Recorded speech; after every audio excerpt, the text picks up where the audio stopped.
today po. So, first is let's stomach break muna. And this is the range.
Kapag lumaki kasi sa lugar na hindi Filipino ang language or hindi Tagalog is mas comfortable ka sa local language na ginagamit or na pinalakihan mo. For example na lang doon is yung Ilonggo and Cebuano.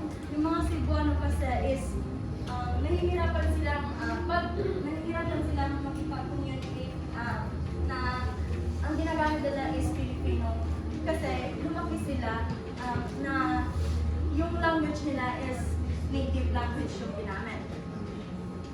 So dito is matatagal natin dito yung opinions of Filipino people regarding language and language identity. First is okay.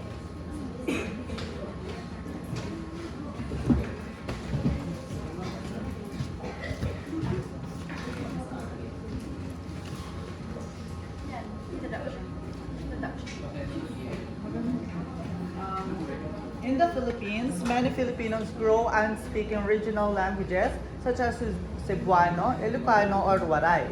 Because of this, Filipino may not be their first language. So sa Pilipinas is maraming Filipino na lumaki na kaya naman sinabi ko yung Cebuano na native language na kinalakihan nila and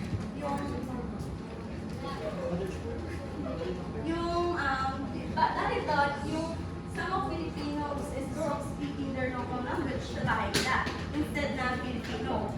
So Filipino becomes their second language, which they usually learn in school.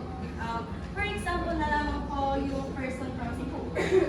Lumaki siya, gaya naman siya kanina, is salita nila or speaking nila is Cebuano sa bahay nila or doon sa buong barangay nila na Cebuano lamang yung first language nila. And natututunan nila lang yung Filipino language sa school. Kasi yun yung tinuturo ng teacher or kapag Filipino subject or kapag nag-communicate sila sa kanyang klase. Next is opinions of Filipino people.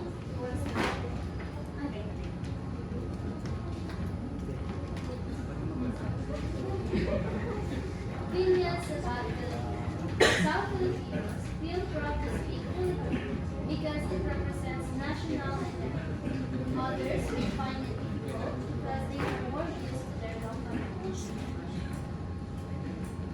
So dito, sabi sa slide is, yung mga Filipino na hindi, who do not speak Filipino as their first language, and meron different. So, different opinions about dito. Yung ibang Filipino is proud sila na ginagamit nila yung Filipino language because it represents the country. While the others naman po is may find it hard kasi they are more comfortable using their native language. For example na lamang yung Ilocos. Yung person, yung mga tao na nakatira sa Ilocos, di ba? Ilocano sila. Mas prepare nila na magsalita ng or language nila is Ilocano because yun yung nakasanayan niya sa bahay nila. But when talking to people from other regions, they're trying to speak Filipino so everyone can understand each other more. So next slide is learning other language. Ready? Are you Mr. Bell?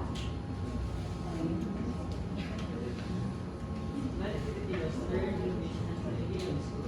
Learning this language helps them communicate with more people from different Yes, gaya nga ng sinabi ko is yung ibang non-Filipinos also learn English and Filipino in school kasi nga yun yung may yun yung inaaral nila at tinuturo ng mga teacher. And also, nakakatulong sa kanila to para maging comfortable or magkaintindihan sila ng mga Filipino first language ng mga klase nila. So,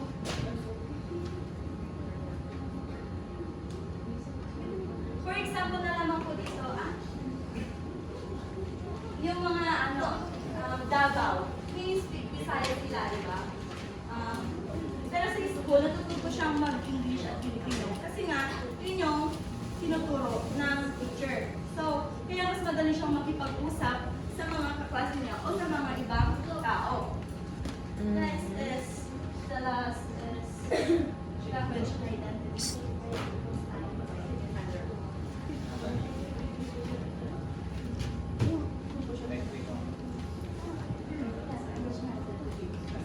Language and identity. Language is an important part of culture and identity.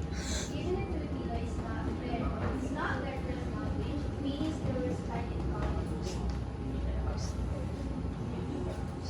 So, dito sa language and identity, who wants to give me another insight about this slide? Language and identity.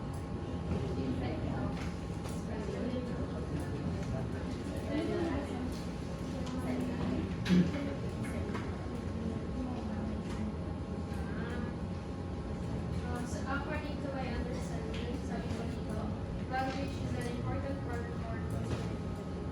So, even yung mga Filipinos is yung, may mga tao kasi na we are Filipino, but yung language na Filipinos, hindi yung first language nila natutunan. But nire-respect pa rin nila yun as their culture na rin. Kahit pa, for example, ako Filipino ako, but my first language is English because taga ibang bansa ako. Then by that, I respect my own language na din kasi doon ako nanggaling. And of course, yun pa rin yung pinakauna at yun yung pinaka-pinagbalan ko. So I respect my language even though hindi yun yung pinaka-first language. So yun yung isa. Sabi naman sa language and identity is, even sabi nga ni Ma'am Justine, kahit na hindi Filipino or Filipino yung first language mo, is nire-respeto mo pa rin yung national language natin. Kasi nga, kapag pinanganak ka dito sa Pilipinas, tapos ang first language mo is, kunyari, Ilocano, is nire-respeto mo pa rin yung Filipino language. And sa conclusion, Boy?